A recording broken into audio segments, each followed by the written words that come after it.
Marco Saravalli, a gente tem visto recentemente, né, uma movimentação bastante forte em empresas mais cíclicas, né? Aquelas que têm uma sensibilidade maior, acabaram pegando um momento bastante importante com o fechamento da curva de juros. Mas, na visão de alguns analistas, o movimento é limitado, não existe possibilidade da gente ter movimentos mais amplos, até porque a gente está em meio aí a todo um cenário de desaceleração da economia.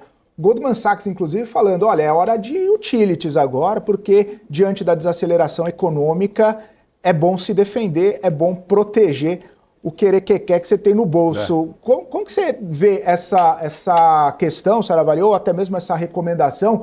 Porque cresce os olhos apostar um pouquinho naquelas que podem ter mais possibilidades com fechamento de curva e uma movimentação melhor aí do cenário doméstico.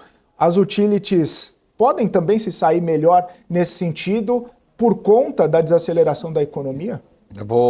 Eu sempre, hoje tá virando praxe, né? Mas sempre começando de trás para frente, né? Vamos também nessa resposta, nesse momento. Que é o seguinte, se a gente olhar para o Brasil, né?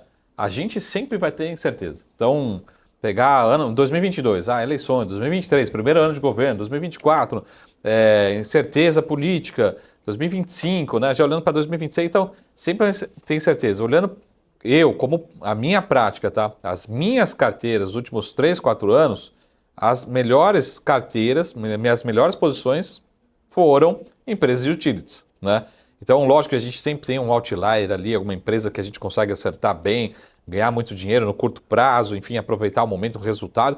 Mas se pegar no consolidado, né, composto ao longo do tempo, as empresas de utilities continuam sendo, né, nos últimos 3 anos e provavelmente vão continuar sendo as melhores performances ao longo dos próximos 3 anos.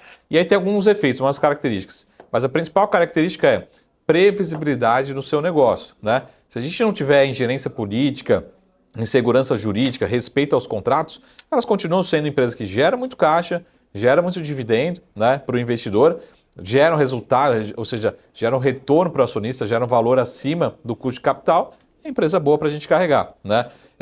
Para esse ano de 2025, acho que a gente tem um outro assunto que eu falei lá no comecinho. Qual que é o principal assunto de 2025? Vamos ver se você lembra. Inflação, inflação, inflação.